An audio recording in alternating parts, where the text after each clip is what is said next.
Well, nobody's here to hear me talk anyway, so I'm just going to get started. Hello, everyone, and thank you for joining us for this week's webcast featuring the Blue Mountains Trail. My name is Aaron Robertson. I'm the Communications Manager for Oregon Wild. We're going to start with a brief introduction to the landscape we'll be talking about with Oregon Wild's Northeast Oregon Field Coordinator, Rob Clavins, and he'll be talking a little bit about some of the work we do. I'll give a bit of an introduction at the end of my introduction. Then we're going to turn things over to Jared Kennedy from the Greater Hells Canyon Council, who's going to give an overview of the Blue Mountains Trail and introduce you to the thru-hiker panelists. And then we'll wrap things up with as much Q&A as we have time for. We have a lot of new people joining us for this presentation, so I'm going to do a quick introduction to Oregon Wild. We are a statewide conservation and advocacy group focused on safeguarding Oregon's public lands, wildlife, ancient forests, and waterways. We've been around for nearly 50 years, and along with incredible partner organizations like the Greater Hells Canyon Council, have been involved in the protection of many of the spectacular landscapes and wilderness areas you're going to be hearing about during this presentation. Groups like ours and Greater Hells Canyon Council, some of us call them GHCC, rely on passionate people like you to be involved in our work, whether that's advocating for wild and scenic rivers, defending old growth forests, or being a voice for native wildlife. If you'd like to learn more about this work, you can visit Oregon Wild's website at oregonwild.org or the Greater Hells Canyon Council at hellscanyon.org. And one last thing as I'm wrapping up, it probably won't surprise you that after the snowstorms of the last week, power and internet connections are not quite stable yet. We hope your connection is good, and we hope ours are as well. We also hope this presentation will go smoothly, but if there are some hiccups, please be patient. If someone cuts out or is suffering from a lot of lag, we'll cover it as best we can. And now that I am done rambling at you, I'm going to hand the mic off to Oregon Wild's Northeast Oregon Field Coordinator, Rob Clavins. Take it away, Rob. Great. Well, thanks, Aaron. So for those of you who are veterans of our webinars, you'll note that we're doing things a little bit differently this time. In addition to doing this part first, rather than talk to you about legislation or a timber sale or fighting back against some terrible idea, I mostly wanted to talk to you a little bit about why the Blue Mountains ecoregion is so special. For those of you who don't know me, as Aaron said, my name is Rob Clavins. I'm Oregon Wild's Northeast Oregon Field Coordinator. I live with my wife, Emily, our cattle dog, Rue, and an assortment of animals we have here in Wenaha County, where we also have a bed and breakfast and working farm. I'm on the advisory board of Greater Hells Canyon Council, and Emily is the president of the board. I grew up in Wisconsin, which prides itself as being an outdoorsy state, and it is, but it's also really different. Wisconsin has Great Lakes with a capital G and entire regions where there is more water than land. There are birch forests, hardwood forests, overwhelming fall colors, and lots of other really wonderful things. And where most folks in Wisconsin car camp with a cooler of Miller Lite and treat opening day of deer season as something like a religious holiday, here we have opportunities to backpack in big mountain wildernesses or raft wild river canyons. We can enjoy public lands with undeveloped views from horizon to horizon, and we can drink a terminal gravity IPA when we get home. So I was really lucky, though, to have parents who had jobs that gave them a lot of time off in the summer. We spent those days at our home on Lake Michigan, where we were surrounded by the lake, miles of rocky beach, and swampy forests. And I could explore and go fishing to my heart's content, and that's something I did. However, I also saw those places start to get developed, and it was really hard to see even the tiniest piece of wild nature replaced by the latest McMansion, the wetlands drained into holding ponds, and see no trespassing signs go up and take away places that I never really realized belonged to anyone at all. So after graduating university, I took what I thought would be a seasonal job teaching outdoor education outside of Bend, along with some stints on the coast and in the John Day fossil beds. I followed that with a one-year job working around the country as a community organizer on local environmental issues before taking a job with Oregon Wild and living in Portland for about 6 years. After working on forest policy in Portland, where I was more likely to dress up as a bear or salmon rather than see one, I became involved in the return of wolves to Oregon, which led me to finally go to the place where they first started coming back, which was the Wallowas. And, you know, I've been lucky to travel a lot of places in my life, and I've found things I like about nearly every one. But other than the boundary waters of Minnesota, I don't think that there's a place that ever so immediately and deeply just felt so right. I've been told that the Nez Perce word tamclix, which I usually hear translated to homecoming, is more accurately defined as the feeling you have when you know you are truly home. And like so many people, I have that feeling whenever I'm heading home and come out of the Minam Canyon to be greeted by the view of the north front of the Wallowa Mountains. And so to me, it's no wonder that the Nimipu or Nez Perce, who have lived here since time immemorial and no less than 16,000 years, never gave up their claim to this place.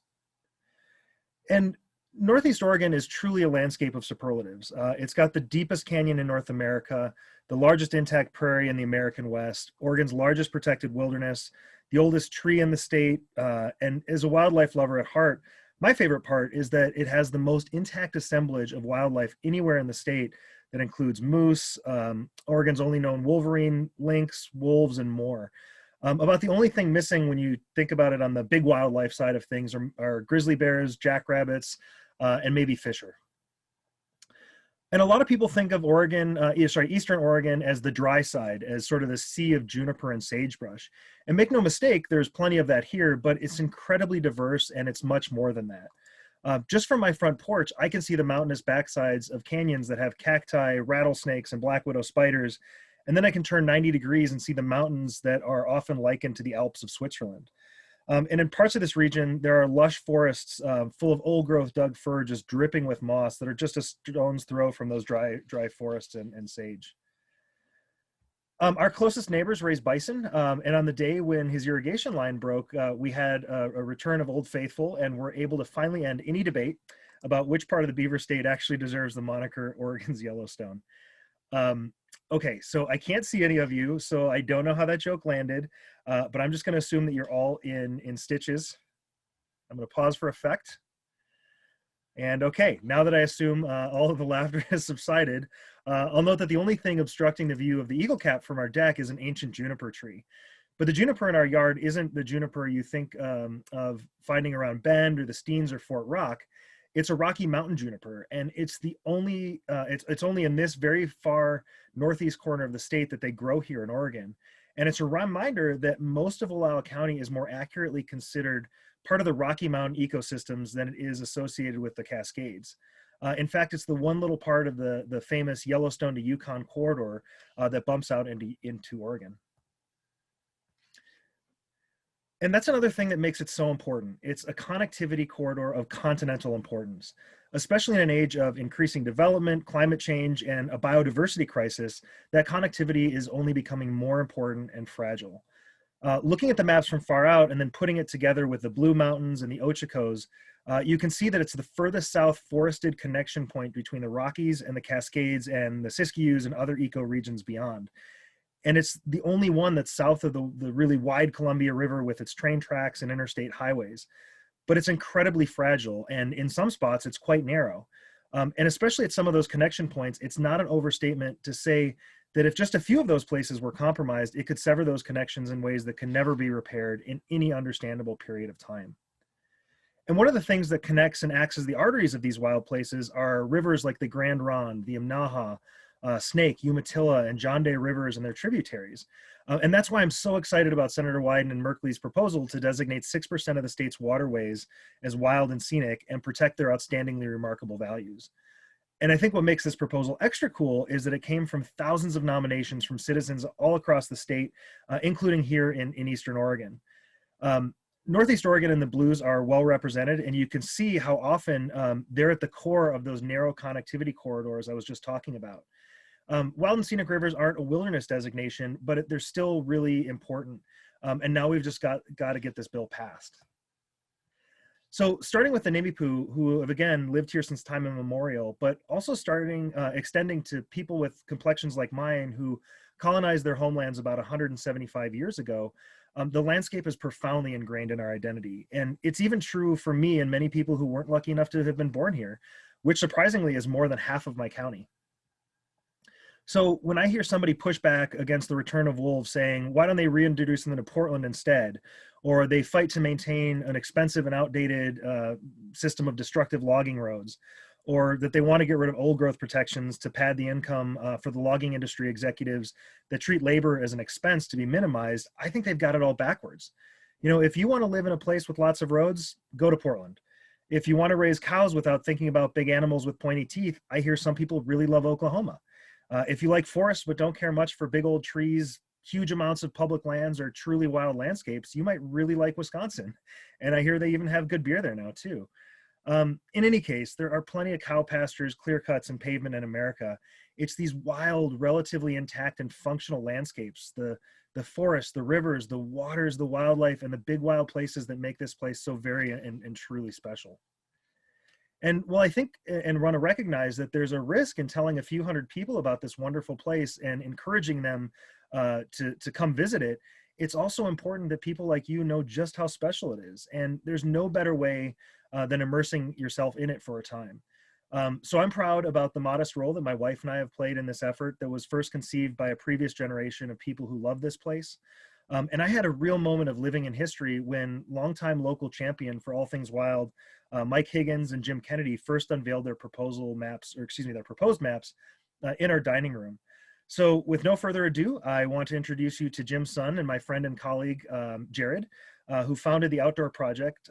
He served a time on the Oregon Wild Board and is now the development director for the Greater Hells Canyon Council.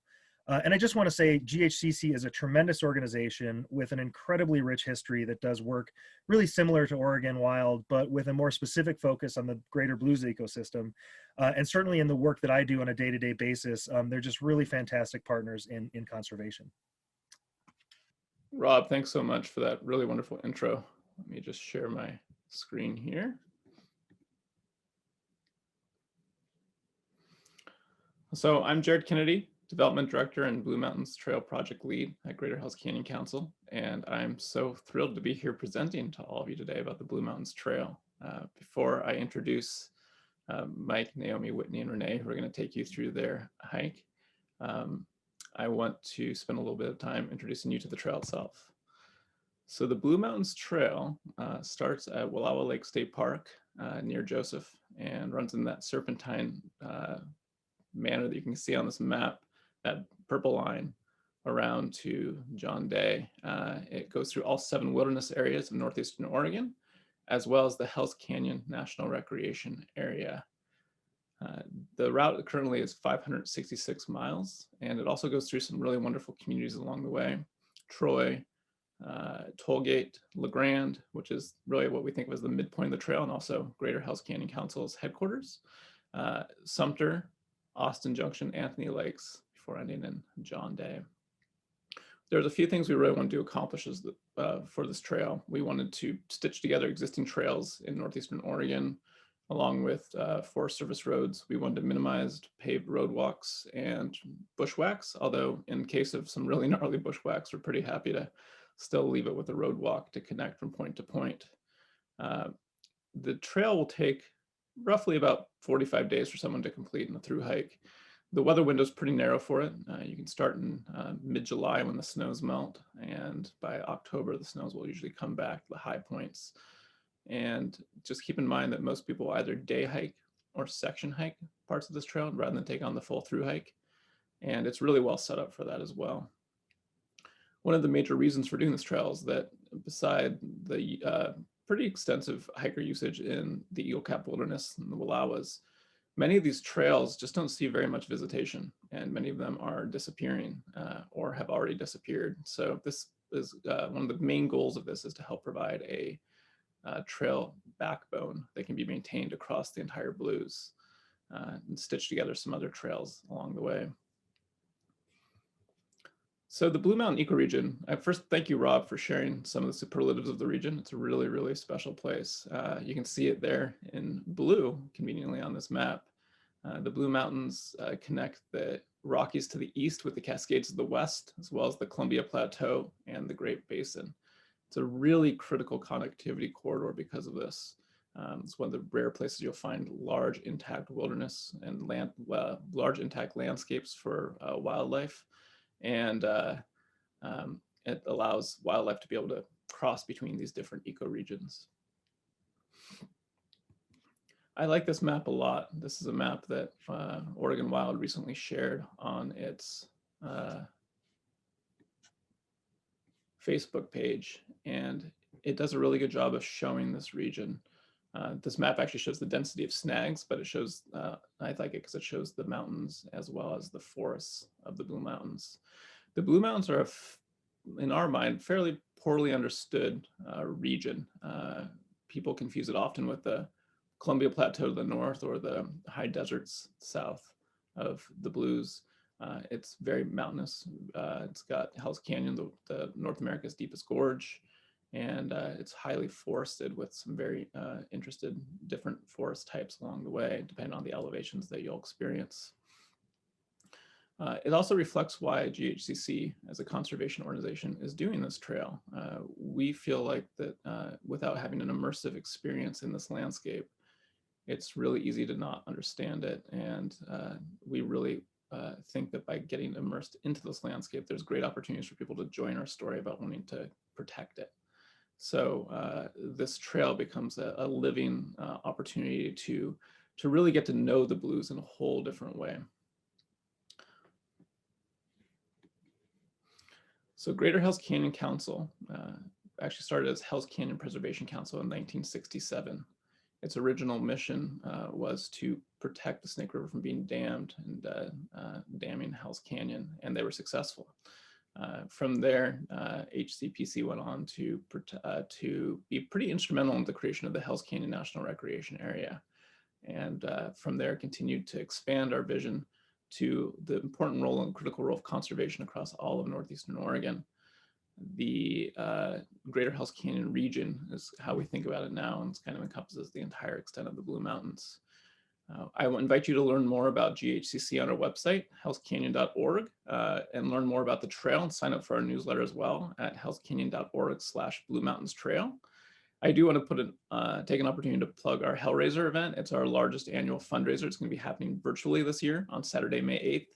It will feature the trail along with live auction prizes that are going to be pretty amazing and really great way to get to know the trail better.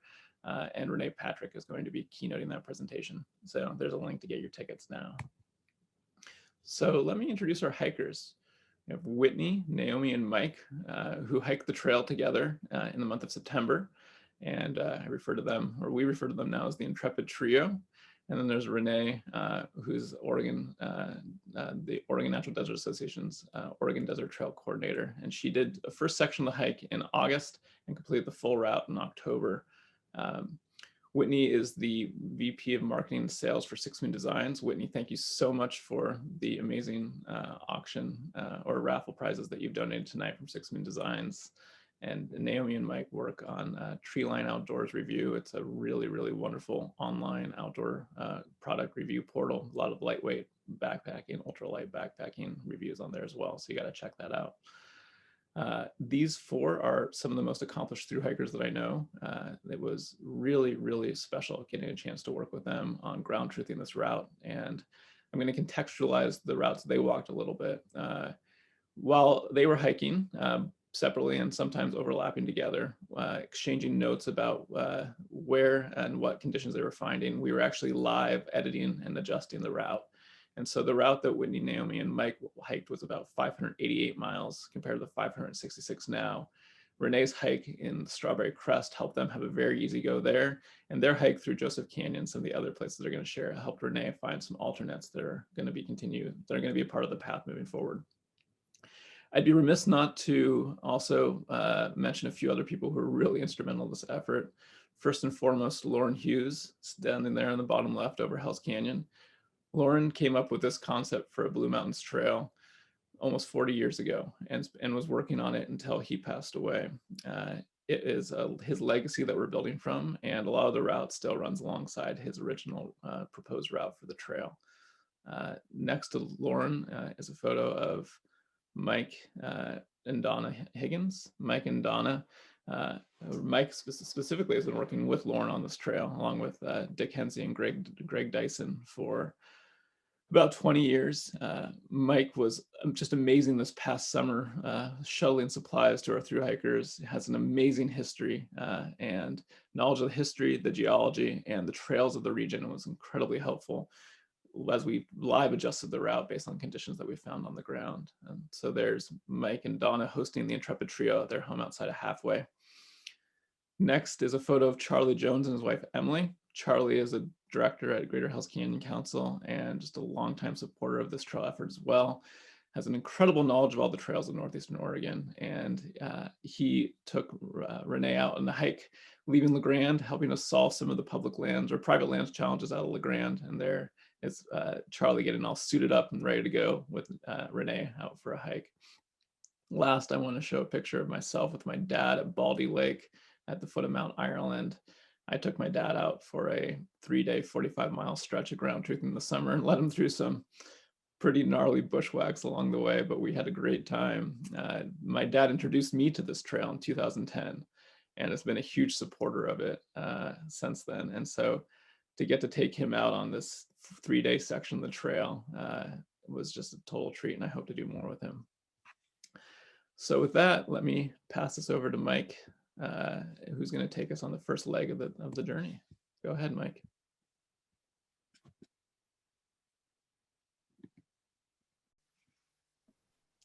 Thanks, Jared. So any of you backpackers out there are probably familiar with Eagle Cap. It's perhaps one of the most beautiful stretches of wilderness in the country. It's the largest wilderness area in the state of Oregon, about 565 miles. There's over 500 miles of pretty well-maintained trail. There's dense forest, there's high alpine region. It truly is spectacular. There's over 30 peaks over 8,000 feet. So if it's a place you haven't visited, you certainly should, because it truly is spectacular. Jared, if you would forward us. Oh, they can't hear anything. Can people hear me? Yes, we can hear you. We lost Jared and his screen. Okay. Oh, okay. Okay. So I was trying to ask Jared to forward. So if he comes back, I'll keep talking, and we'll have the slideshow try to catch up if he can get back to us. Just a couple of other comments about Eagle Cap Wilderness. A couple of the high points. You cross there's the headwaters of 4 wild and scenic rivers. There's the Wenaha, which the route actually goes across, the Lostine, Eagle Creek, and Minam. You also pass by the lumber pine tree, which is the oldest organism in Oregon, about 2,000 years old. So it truly is spectacular.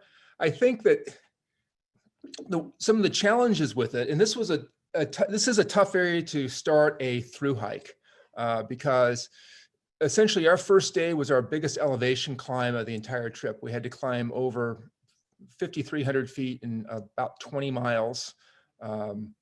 Up over a pass about 8,700 feet. So it's a tough one, especially if you're just going from the couch to try to hike, but it certainly is spectacular. There are a lot of challenges though. Just jumping ahead. Before I say that, the one thing I want to say that some of the other sort of challenges or issues with Eagle Creek is it can be quite crowded.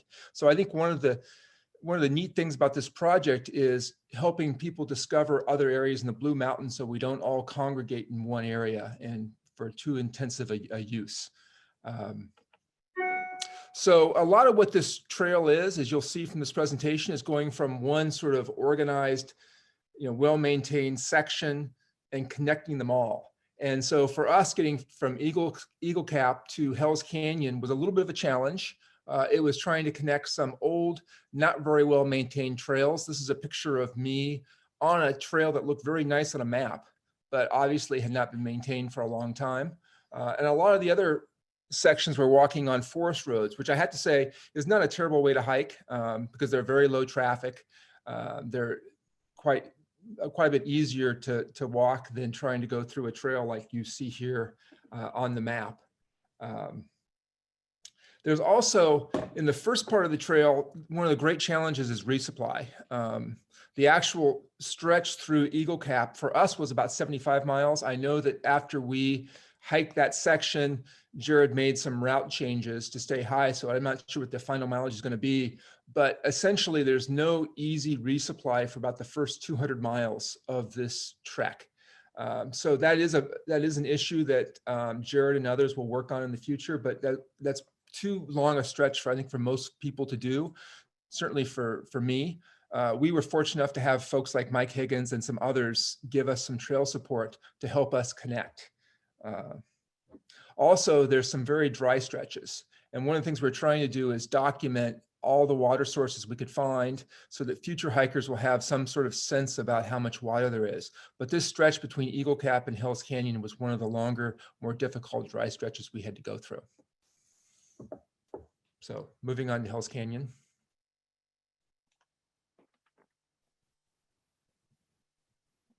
Jared, can you hear me? Thanks.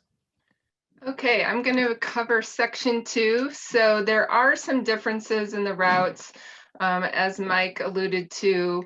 What the Intrepid Trio hiked, we took that through a filter and said, some of that isn't working.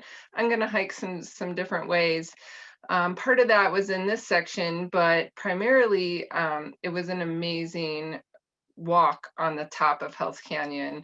And probably most of you know Hell's Canyon is deeper than the Grand Canyon, really stunning. So I was there in early October. I spent my first night cowboy camping. That means camping without a shelter on the rim overlooking Hell's Canyon near the overlook. And I realized quickly that I was on a 53-mile ridge walk. So walking between the Wenaha River drainage and the Hell's Canyon River drainage, there's some lovely, lovely trail.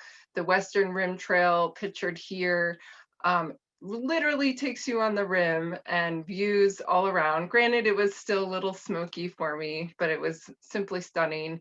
It was hunting season when I was up there. So I did meet a fair number of hunters. Everyone was curious and excited. And in fact, a number of folks said they don't see many backpackers out near the southern end of Hell's Canyon. So it was a really fantastic experience.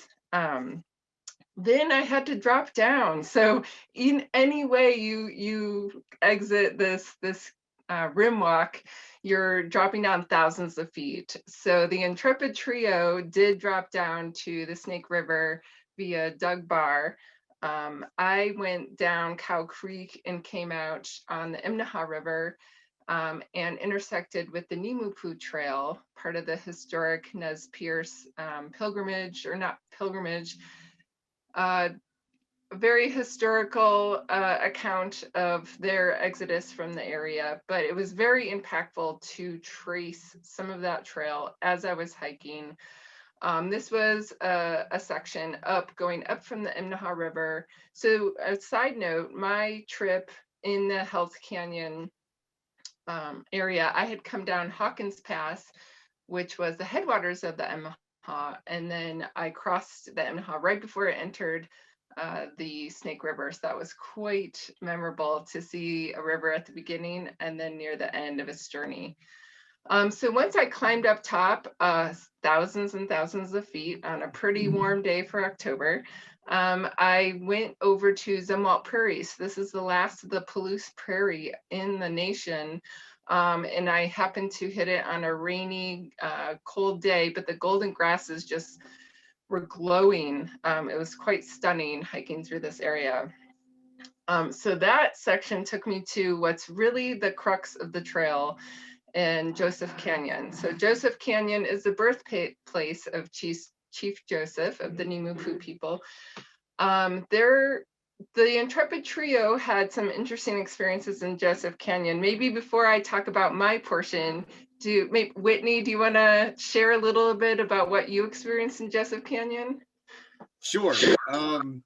We entered Joseph Canyon down Tamarack Creek. We were told there would be a pack trail in the canyon, but we were on a pretty good road, which then turned to basically a lost trail. We had some cows in front of us, kind of leading the way. And I don't know, maybe we got about half a mile and the cows stopped. And we pretty much walked into a wall of blackberries that were so high and thick we couldn't get through. So it was kind of evening time, and we tried to go through Tamarack Creek, and it took us, I think Naomi has it recorded as 90 minutes to go 300 horizontal feet through the canyon. So we had a pretty rough go. We actually wound up bivouacking at a pretty small little outcrop that night. The next morning, we had to actually go scout to try to find our way into Joseph Canyon proper, which took a couple of hours. It took us, I think, an hour and a half to go 3/10 of a mile that day. And then once we got in Joseph Canyon, we found that the trails that were there were lost trails basically. And the three of us had to do some pretty extreme bushwhacking through blackberries, poison ivy. It kind of got to the point it was so bad, we just wound up walking up Joseph Canyon for 9.5 miles to the creek, which we thought was going to be a pretty short day. Wound up taking us about 12 hours to go about 9.5 miles total. So it was a pretty rough experience for us. So because they were hiking this in September, we were trading notes, and I knew I didn't need to do that. I didn't need to suffer like they suffered. So instead, we tried to find another route. A friend of mine, Grant Ritchie, who owns the Minum store, has traveled into Joseph Canyon and gave us some ideas. I looked at topo maps. So the idea was, when I got there, you'll see on the top left, there's a ridge walk. It ended up being this amazing, stunning ridge walk. So I walked out to the end, and I thought I had scouted a good route down. I ended up getting cliffed out because I wasn't as clear as I could have been about where I was going. But now looking back, I can see, you can see this ridge, nice gentle ridge, is hopefully going to be a better way for future hikers to go. So we're still ground truthing. There's gonna be a couple hikers that will scout out this particular route and make sure it's better. So through all of this, we're trying different things, what worked for me, what didn't work for them. We're testing different routes to make sure it's a really good user experience. And you don't have to be a very experienced 1,000-mile hiker to be successful. So, but it was amazing to be down there, and it was really impactful to have just immersed myself in a lot of the history of the Nez Perce while I was hiking through. So that was something I think will be a great benefit to hikers, to spend some time thinking and reflecting on the history of these places, on the ecological importance of these places, as you're actually spending real deep time in them. So from there, I hopped out on the other side of Joseph Canyon and walked over through the small little town of Flora and walked down to Troy, which it was another rainy day in October. You can barely see where the Imnaha or the Wenaha River meets the Grand Ronde River. And this is another river that hikers on the Blue Mountains Trail will meet at different phases. So later on, near Anthony Lakes, the route will take you near the headwaters of the Grand Ronde River. So that's something I really, really enjoyed seeing, where the rivers at different stages of life while you were hiking through them. So now I think we can move on to section 3. All right, so I get to talk about sections 3, which would be from Troy to La Grande, Oregon. A couple of notes I have is, for us, when we went through here, this was probably the second most challenging section for us of the Blue Mountain Trail. Our experiences in the Wenaha actually kind of forced another reroute for Renee when she went on the trail after us that next month. But we were really excited. We got in the Wenaha River Trail when we got there in Troy, and we saw that it was well signed at the beginning. It said it was 33 miles to Tollgate, which I was familiar with some other trips that I do in the fall, usually in that region. So we were pretty excited to get through there. We'd be going through like the Umatilla, the Tollgate, up to Mount Emily to get there. And really the Wenaha River Trail started off wonderfully. It was really beautiful. There was trail, there was signage after getting through Joseph Canyon, and then some of the road walking we had done to get to Troy. We were pretty excited to get on trail. So we want to show the next slide, Jared. We had been warned by a couple of hunters before going in that there had been a small fire a couple of years ago in the Wenaha River, but it should be fine to get through once you got through the little fire section. But clearly they were wrong. This section turned out to be quite a bit of a conundrum for us. The trail was really overgrown, and I think this picture I shared is really typical of what we experienced in the canyon. Was a lot of really high understory and brush that had grown up, a lot of poison ivy mixed in with there, a lot of thorny stuff. But on top of that, we just had a lot of burned forest that had numerous blowdowns stacked on top of each other. The trail was completely obliterated. Even sections that were side hilled along the cliffs of the Wenaha River. It turned out to be very crumbly and in pretty bad shape, where it was pretty dangerous to walk over them. Naomi wound up taking the smarter route a lot of the time and going down and around. I do remember in one particular spot, we had a couple old growth blowdowns blocking the trail on very steep terrain, high above the river. And it took all we could do to kind of squeeze underneath the log, hand each other packs, and then climb over the next jungle gym. So what we thought was going to be a pretty pleasant walk along a trail turned into 2+ arduous days for us, to put it nicely. Our second day in the canyon, we only made it 12 miles, and we hiked from before sunrise until dusk. So it was a pretty long, slow day. If you want to go to the next slide, Jared. Okay, maybe before I jump into this, maybe Renee maybe wants to talk just a little bit about, or Jared wants to talk a little bit about just the long-term vision of what we're thinking for the Wenaha Canyon. Yeah, hopefully this won't kill my video. Bring it back on. Thanks, guys, for dealing with my tech issues.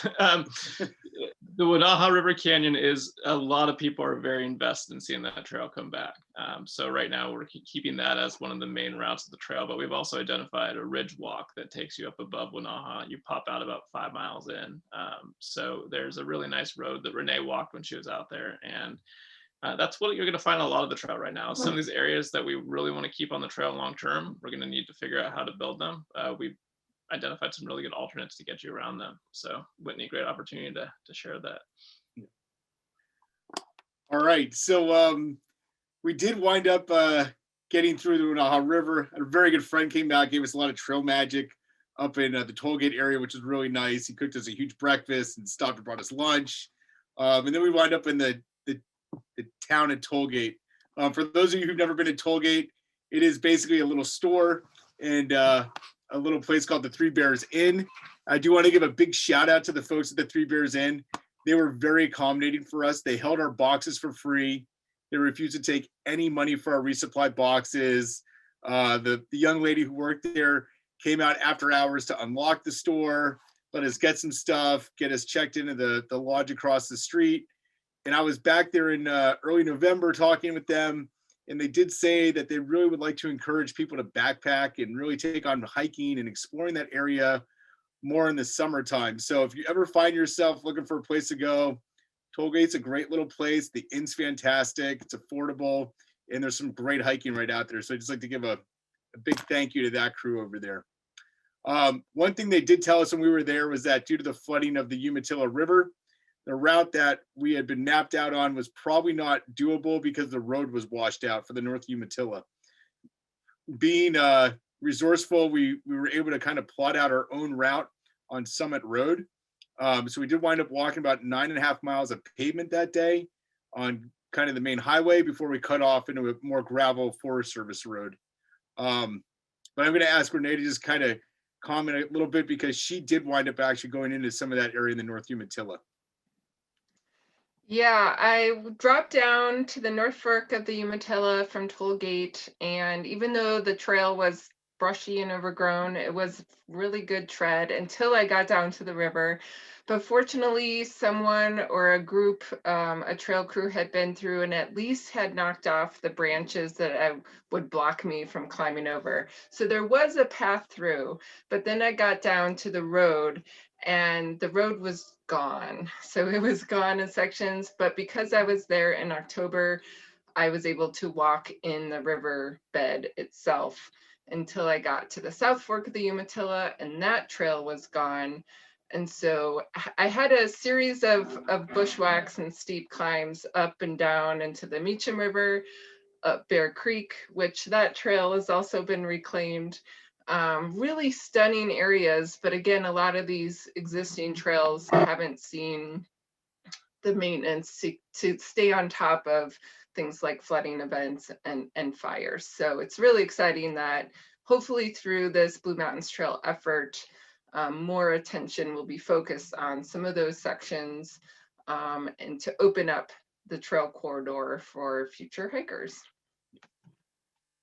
All right, well, we continued on our alternate road walk, the Meacham Creek restoration area. We did take a little bit of an alternate there.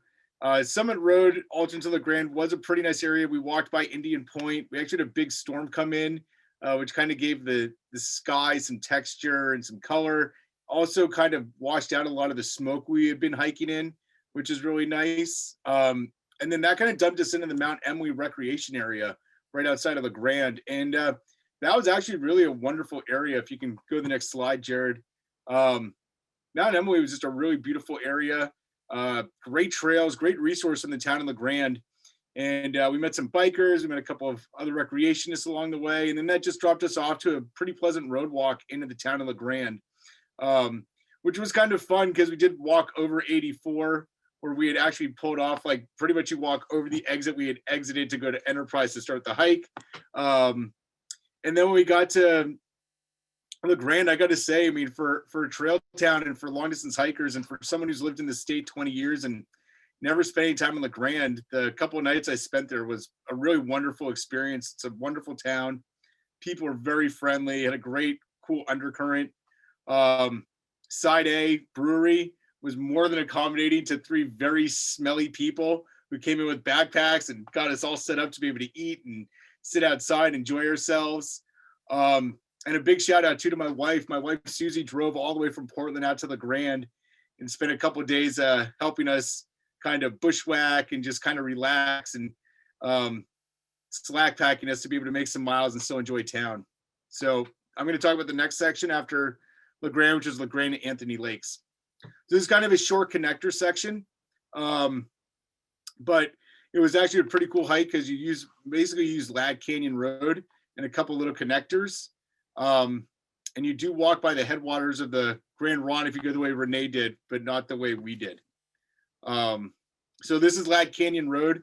Actually, when you hike out of town, it's pretty cool. A rancher owns a very large swath of land on either side.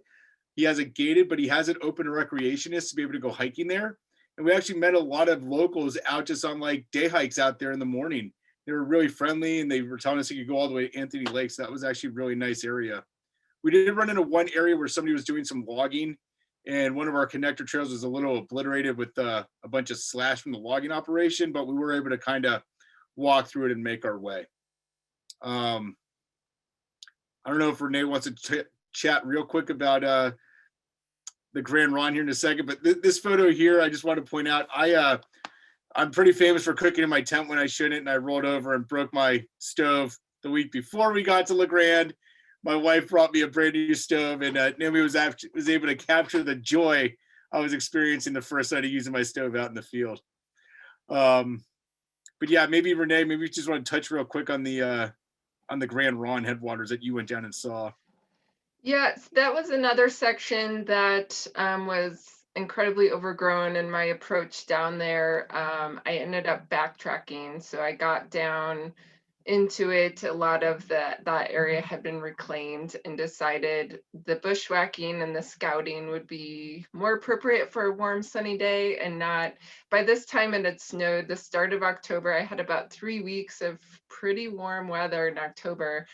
But towards the end, I was approaching a cold snap, and so decided to leave the full Grand Ronde Headwaters experience for another day. So our last section in this was really walking to Anthony Lakes off of Ladd Canyon Road, and the whole walk on Ladd Canyon Road and that connecting forest was really beautiful. We had some great times, but we did run into some pretty nasty weather. So we wound up getting some really cold rain that we had to hike through, and going in the Elkhorns, it was supposed to get even colder and wetter. So we kind of bundled up, and the next slide here, you got to ask yourself who wore it better. Unfortunately, the word ultralighting, a lot of us picked the same gear. So when it was time to put on the rain gear, Mike and I realized that we were twinning pretty hard out on trail that day. So just thought you'd all enjoy seeing the dorks that we are. So from there, I'm going to pass it on to looks like Naomi. Yes, I'm going to talk about Anthony Lakes to Sumter, which is about 33 trail miles. And most of it is shared with another crown jewel of the Blue Mountains Trail, or the Elkhorn Crest Trail. The Elkhorn Crest Trail itself is about 23 miles, and it's beautiful wide open ridge walking, and you've got peaks over 9,000 feet like Rock Creek Butte. Rock Creek Butte is actually 9,100, I believe. And supposedly on a clear day, which we did not have, but you can see to the east, the Wallowas, and to the west, the Strawberries, which means that theoretically you could see both the start and the end of the Blue Mountains Trail from one point, which is pretty remarkable for a 566-mile trail. And that's due to the fact that the trail itself is a spiral shape. So you're sort of seeing out from the spirals to the edges, which is pretty remarkable. So as I was going through my photos to prepare for this, I noticed that the Elkhorn Crest has some pretty distinct geology going on. So I did a little Googling and found out that it's actually an ancient seabed, and the northern part is made up of big giant quartz rocks or granite rocks you can see here. And one of the common phrases I say over and over on trails is, I don't know how they put a trail in here. And I think this is a good example of that. I don't know how they put a trail in there, but it's pretty cool. And then the southern part of the Elkhorn Crest Trail is made up of something called chert, which is quartz with the fossils of ancient single cell plankton. And it turns it into this sort of greenish, brownish red rock that is angular, and indigenous people used it for making spearheads and that kind of stuff. So it was a pretty stark and noticeable change in geology. Another challenge in this section is there's really not much water because it is a ridge walk. So we actually did find a spring at one point that we weren't expecting, but for the most part, you sort of have to count on dropping down off the ridge into lakes on either side to get your water. And usually there's good trail, like going down to Twin Lakes. This is actually where the Blue Mountains Trail leaves the Elkhorn Crest a few miles before the southern terminus at Marble Pass Trailhead. And so we dropped down into Twin Lakes and camped there. It was beautiful camping, had it to ourselves. Just an amazing place. And then the next morning we took the trail from Twin Lakes down to the trailhead and walked a Forest Service road into Sumter.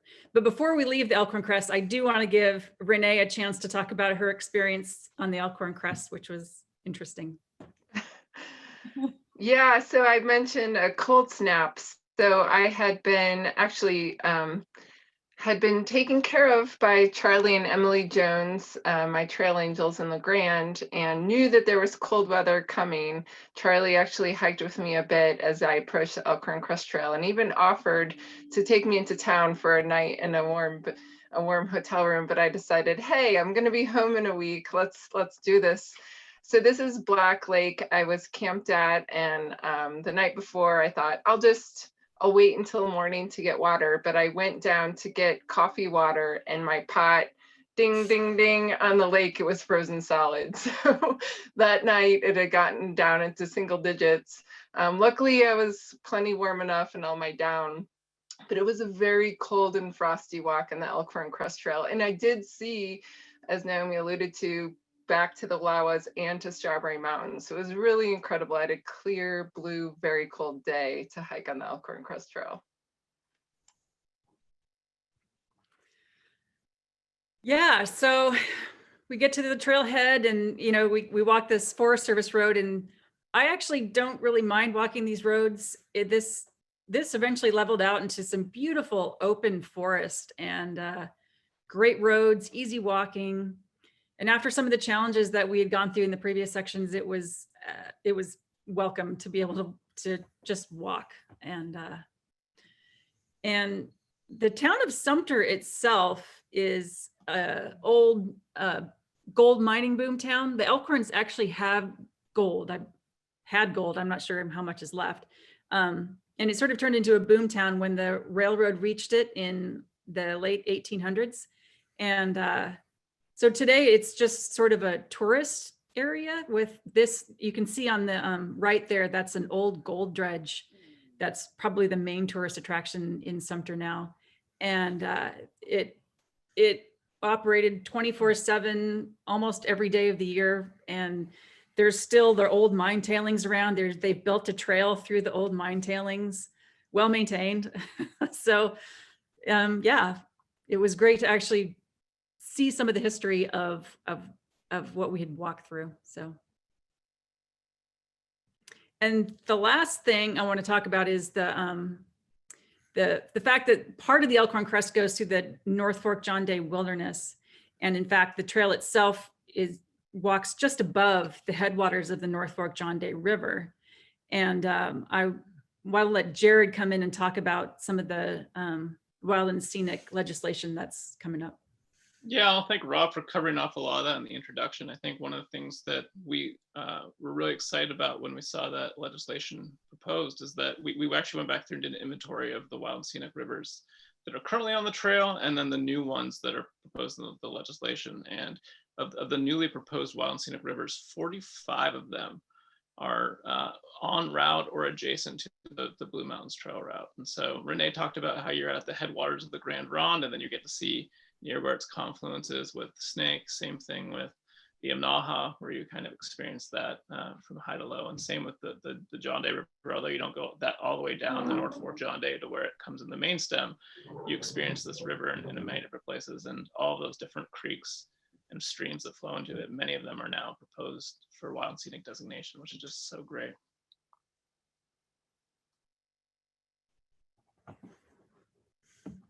So the next section, Sumter to Austin Junction.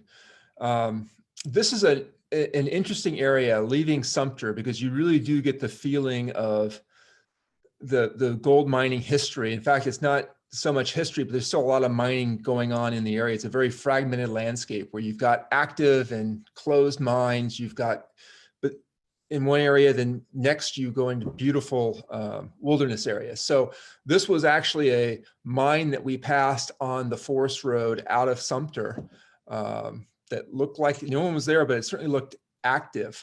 And one thing that, because Jared and his father had hiked this section a month or so before we got out there, they discovered a new mine, Cable Cove, that had actually closed the forest road and made it impassable. And so Jared was kind enough to create a bushwhack for us around the mine area. And as many bushwhacks go, it was challenging. So this was climbing up through the strewn trees and deadfall. But it also had some highlights. So if you go ahead, Jared, to the next slide, this is at the top of our bushwhack where we are entering back into the Baldy unit of the North Fork of the John Day Wilderness, which was just spectacular. And we had 360 views as we crossed Crown Point, sort of a prominent little peak in the area. So although it was challenging and a little frustrating being closed off by an active mine, it was beautiful and dropped us into this sort of heavily impacted mining area into this beautiful wilderness area. And from there, we've got to connect to the North Fork of the John Day River, which I have to say, I've never hiked this trail before, but it was another real highlight. Just a beautiful river walk. It was well-maintained trail. As you can see here, it's slightly washed out in places, but was totally safe and passable. The only people we saw out there were probably a handful of 2 or 3 hunters because it was bow hunting season. We had it to ourselves, and it too was one of the real highlights and a place that I would certainly go back to and hike. Also in this section, you get to the Vinegar Hill Indian Rock scenic area, which is part of the Greenhorn Mountains and in the Greenhorn unit of the John Day Wilderness. And it's another area that has a lot of sort of active mining stuff, but also has just beautiful open views. You climb back up to near 8,000 feet. You can see the Strawberry Mountains in the distance. You can sort of see the end of our trek is in sight. So that gets us to Austin Junction. Oh, and Well, I want to talk a little more. yeah, on Cable Cove, solving Cable Cove. I sent these guys on we went on a bushwhack, we sent them on a bushwhack, and I think by the time Renee got to be the third bushwhacker, she found a better route over the top. So we're really happy that we had so many different parties go through and try to find a way to. This is at the top of Cable Cove. A lot of active mine claims right in this area, and you can just kind of see the view of the elkhorns. You're still in this little section of the elkhorns that jut out. Totally beautiful area. So as far as bushwhacks go, at least you're doing it in an area that rewards it with a great view.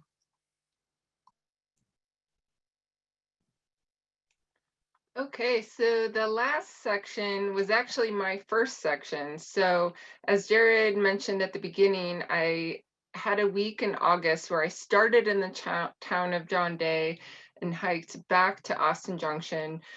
But because we've been going mostly westbound, I will go backwards for you. So first, there's a really interesting organism that has worldwide attention, the Clear Creek honey mushroom. This is a picture that Whitney took. I didn't notice it or know about it as I hiked through, but this mushroom is the world's largest organism, nearly 4 square miles, and it's dated either between 2,000 and 8,000 years old. So really astounding. And this is right out of Austin Junction. You're walking up the Clear Creek drainage. So really interesting sort of natural history there. After that, some more interesting history. I came upon this sign for the El Dorado Ditch, where if you read more about it, the sign only makes you ask more questions. This is along Last Chance Creek. But little did I know that Mike Higgins, who has a long history with the Blue Mountains Trail, is an expert on the topic, and in fact wrote a book about this ditch over 100 miles long, was very contentious between the ranchers and the gold miners. But it's a really fascinating history and a forgotten history about this section of the Blue Mountains Trail. From there, the route winds up to the Table Rock Lookout Tower and Monument Rock Wilderness. So Monument Rock Wilderness is another area that's been hit by fire in the lower sections, but I took some time in the upper sections and was really astounded at the geology, the interesting formations. It was just a really beautiful little area. And again, there is some fire damage, so hopefully some work will go into cleaning that up. But I also passed by this really incredible fire tower, an active fire lookout, and you can tell it's just presiding over the whole landscape. And in fact, the night before I got to Table Rock, there were several hundred, if not thousands, of lightning strikes. This was the end of August, so it was a very busy time for these folks up in the fire tower. But when I dropped down, so this is the opposite. I entered a burn area and a very frustrating bushwhack, one of the most frustrating, and it highlights like the lows can be so low. But then I saw this island of trees and I actually found tread again, and then you just have to celebrate. It's the going got easier. I thought, I'm gonna get poked in the eye by one of these branches, but you somehow make it through and you keep going. So then after that, more fire, unfortunately, the Sheep Creek drainage. This was a very recent fire. It was torched, as you can see, all the way down to the ground, but I could see fresh trail work. It was really astounding. You could see someone had been through maybe that week. And so it was night and day. If I had to go through here, find my way, and I didn't have to. So thank you to trail work. If you are out there and you do it, or you can volunteer, there's a lot of groups that work on different sections and a lot of Forest Service crews as well. Makes a big difference. And then up into the strawberries. So this is really stunning section, Strawberry Mountain Wilderness. It really felt like a high alpine area. Strawberry Falls is just stunning. And then you're on another crust walk. So this was actually my second day going in reverse. The first day I walked out of the town of John Day up about 4,000 feet to the top and walked the crest over to Strawberry Mountain Wilderness. And the trail is not bad, but it requires attention. I had a mantra going during this time of don't fall off the mountain. Just make sure you're taking the right steps and you're not stargazing or awed too much by the scenery.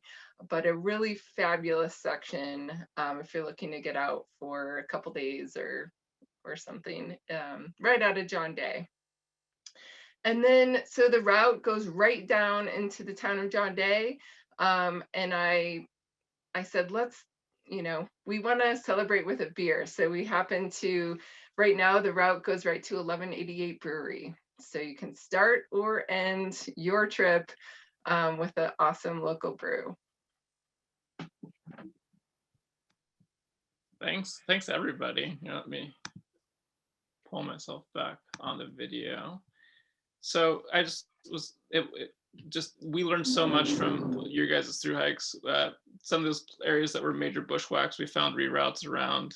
The route's a lot tighter now than it was when we started. So you guys I think what Whitney, Mike, and Naomi, you guys were 588 miles total. So yeah, much longer route. And Renee, I remember looking at the map after your first hike through that section, realizing that we were about half a mile off of some really good trail where you hit that bushwhack. So we were able to update, which is good.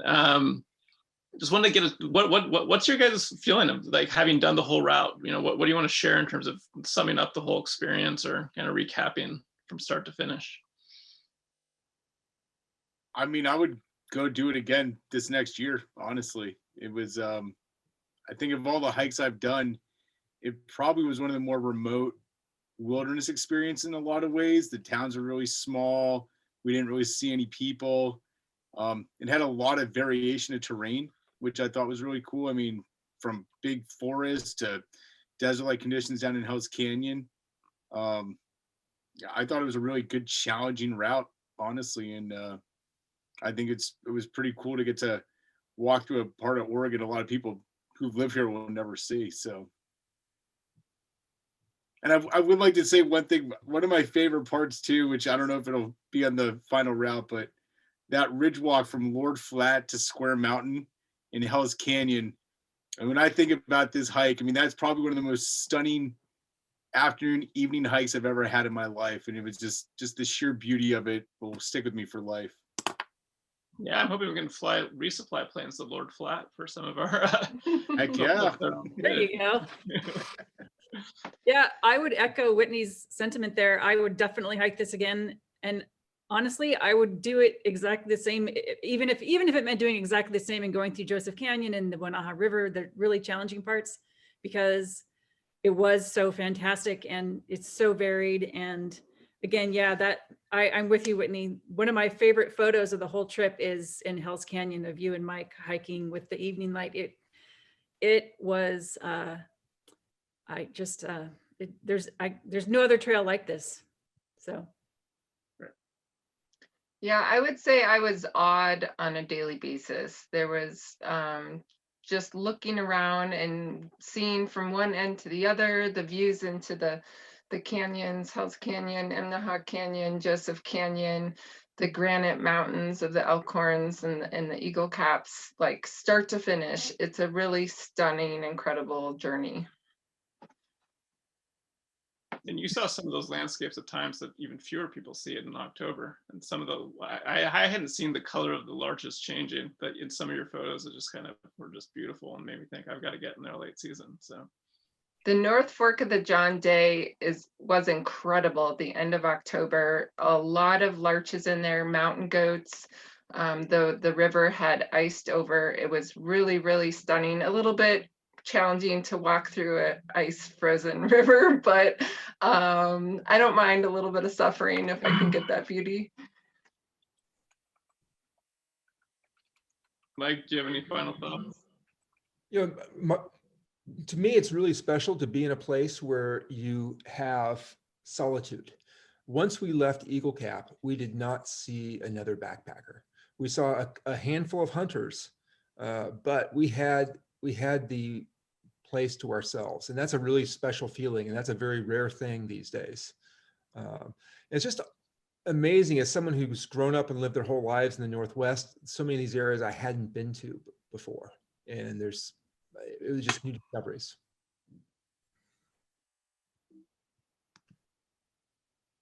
Well, let me share a little bit more with everyone. So not everyone needs to do a full through hike of this trail. It's set up really well for section hiking and day hiking. I think Renee, Mike, Whitney, Naomi's presentation illustrated that really nicely, but there's a number of different trailheads along the way. So first and foremost, come hike. We're going to be putting resources up on the website. There's a link over there.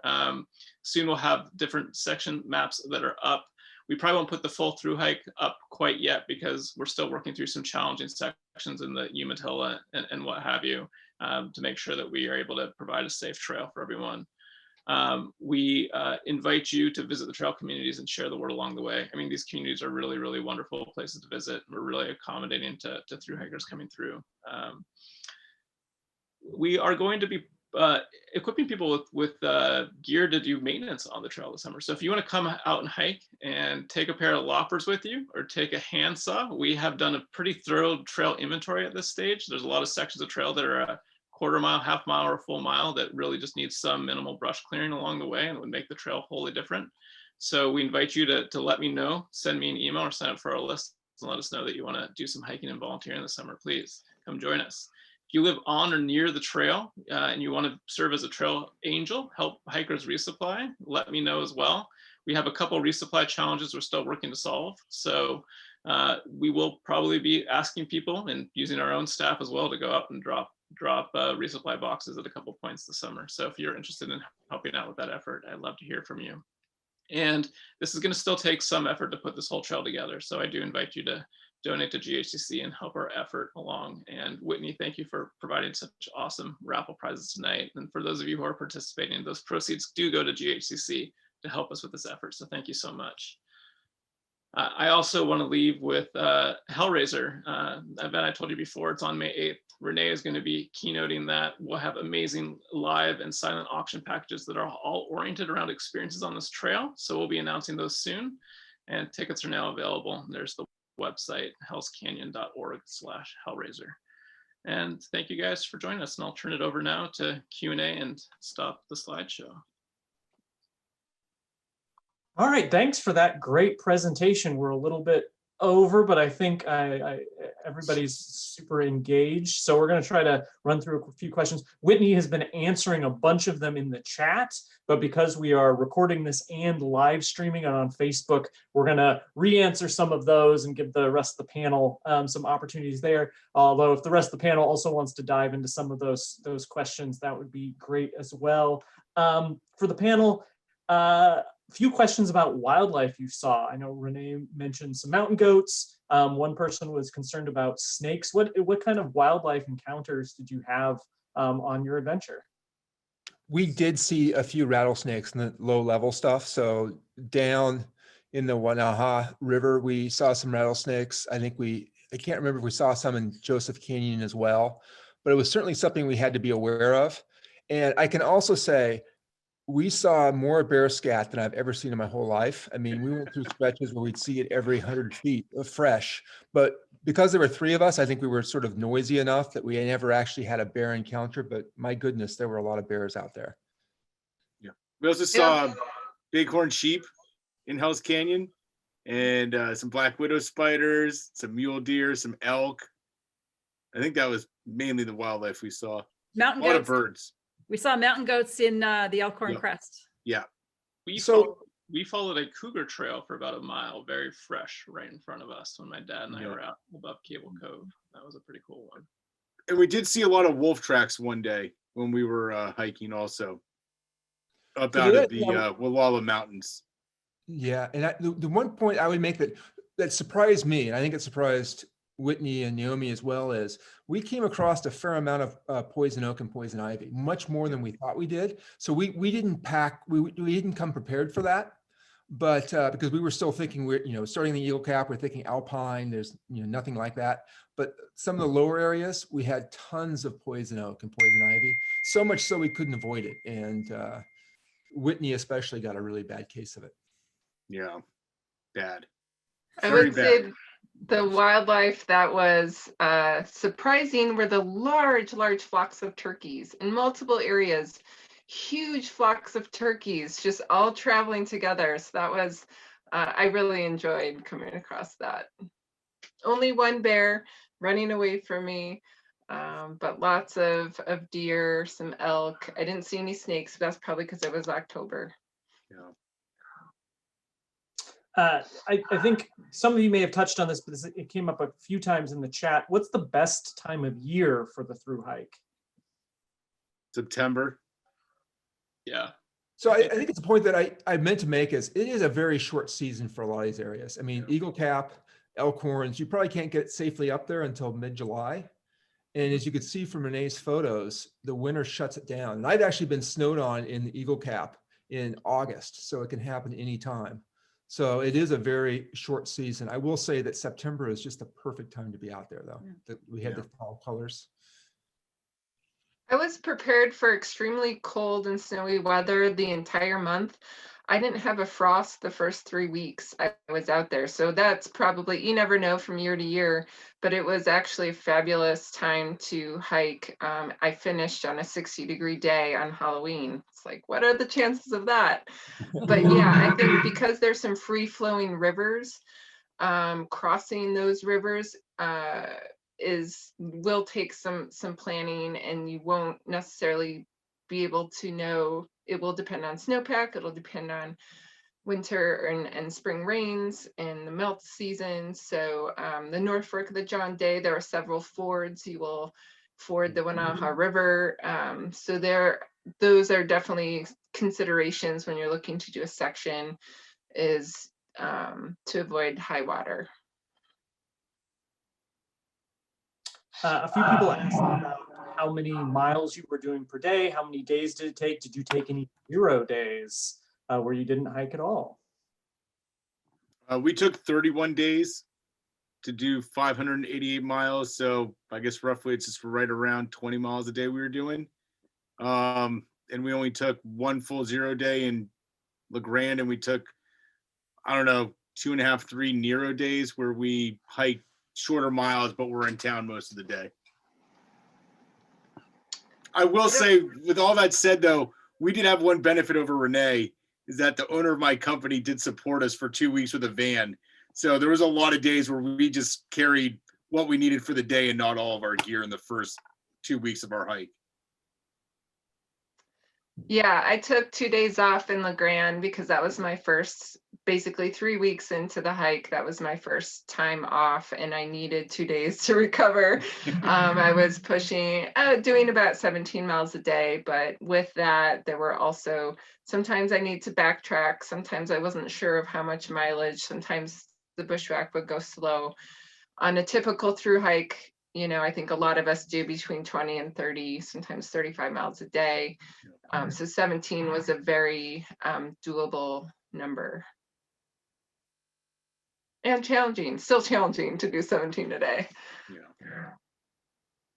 One person asked about some of the maps that went up and forest fragmentation, and this is probably best directed at you, Rob. The cause of that, is that development? Is that natural fragmentation from the forest? Is it logging projects, all of the above? Yeah, one, and I can't necessarily speak so much to the trail because I haven't done it like most of the world. So regionally, though, I would note it is a really diverse landscape, and that's actually one of the things that's super cool about being out here. And not to rip on any other place, but I think about the Coast Range, and I also often think about it in terms of sort of the forest types, where, you know, this forest type just goes on for miles and miles and miles, or the stand goes on for miles. Out here, I mean, there are places where when I first moved out here, it was hard to believe, where on one side of a road, you're standing in a dry ponderosa pine forest that feels like you're in Bend. And then you cross the other side of this logging road 50 yards away on the break of the hill, and it's a wet forest with dug fir and moss. And then you look down, and 50 yards down there is sagebrush and grasslands as far as the eye can see. So it's a really diverse landscape naturally. I would note, you know, that the private lands in this region have been just decimated with logging in the last couple of years, which is really unfortunate. It's this very short rotation stuff, and that's really upsetting to see. Most of the landscapes have been logged at some point. There was, even in some of this really remote backcountry, there were, used to do railroad logging and that sort of thing. So there's not a ton of super pristine places, although, especially in the harsher country, there are some stands. But I think one thing I'd note is it's just not worth taking that for granted. There is a lot of interest from the timber industry to log some of the most productive forests out there, for the very reason that they provide a lot of volume. And unfortunately, actually, in my presentation, I literally skipped over my most important slide. So I'm glad you threw me this bone. And that was just to talk about the connectivity, where from the Rocky Mountains ecosystem to the Cascades, this is really the one place south of the Columbia River where these places connect, and in a forested way. And some of these landscapes are so narrow where these connectivity corridors are. And it's just not an exaggeration to say that if we damage or lose some of those or compromise them, whole species are going to be cut off from the Rockies to the Cascades and beyond. So if you want wolverine back in the Cascades, we got to protect these places. And that's what's really cool about this project is, on the one hand, I like the idea that nobody knows about it, but on the other hand, these places, as wild and untouched as they seem, there are logging projects being proposed on them all the time that groups like GHCC and Oregon Wild are fighting to scale back or make appropriate or stop, depending on what the right thing to do is. But anyway, yeah, the short answer to that is it is just a really diverse landscape, and most of that diversity you're seeing is really just natural, because it's just so naturally diverse because of the biogeo-altitudinal climactic continuum. There you go. Wow. I've never heard most of those words. A few people asked about dogs on the trail, where they might be appropriate, where they might not, they might be allowed, but maybe it would be tough for a dog. I've hiked the Appalachian Trail with the dog. I've hiked the Tahoe Rim Trail with the dog. I've hiked a lot of sections of the PCT and various other places with dogs. In fact, I'm kind of known in the long distance road as one of the dog people. And I can just say, I mean, maybe taking your dog to a lot of the mountains might be nice, but 90% of what we hiked on, I wouldn't want to have my dog with me in this terrain. Just, there was a fair amount of bushwhacking through some pretty rough stuff. There was a lot of down trees, which can make it pretty difficult. You're getting in that desert environment now. I'm going to worry about rattlesnakes and stuff. And just, I mean, I've done a lot of thru hikes with dogs. I can tell you at the end of the day, it's like having a small child with you. And maybe for a short section it'd be nice, but there's just a lot of terrain.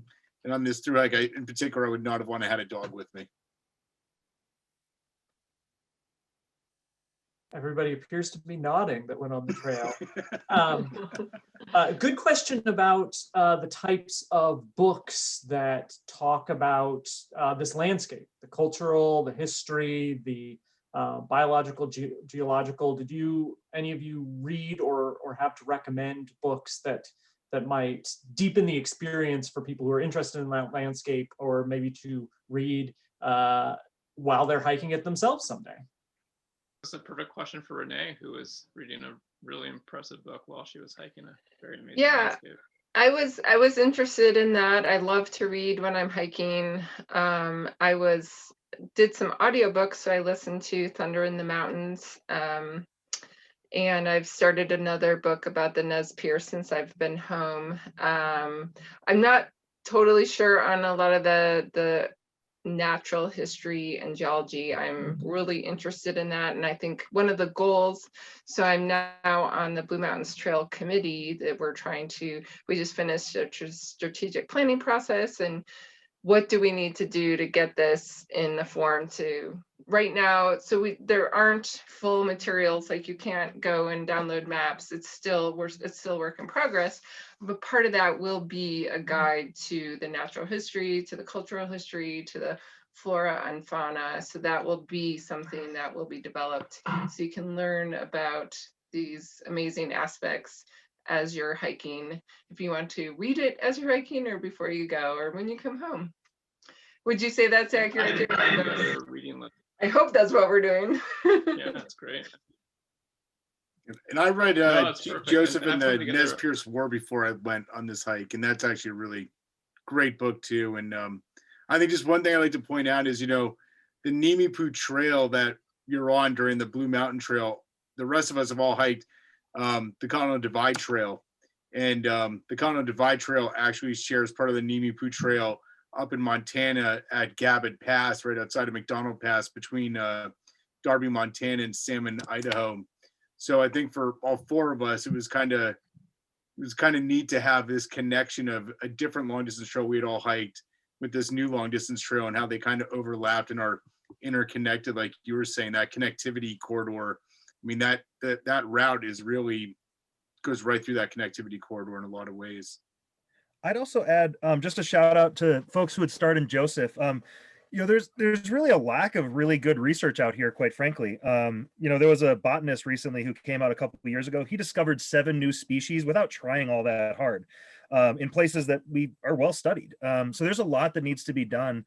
But 2 places that I would suggest if you're in Joseph to check out, one is Wenaha, which you'll know it when you see it. Don't try to spell it. But they have a great natural history center, and that's one of the things that they're trying really hard to do is to get more research in this area that is just pure research and be that support, that place where you can learn all of those things. And so they'd have some good resources. And the other is the Josephi Center, which is run by a man named Rich Wanschneider and just do wonderful work. They're both are right on the main street of Joseph, and their real focus is on it's the Arts and Culture Center. But Rich is a tremendous historian. And so those are 2 places where, these being small, friendly towns, pop in and ask those folks for the right resources too, and they'll have a ton of great stuff. Wenaha and the Josephi Center.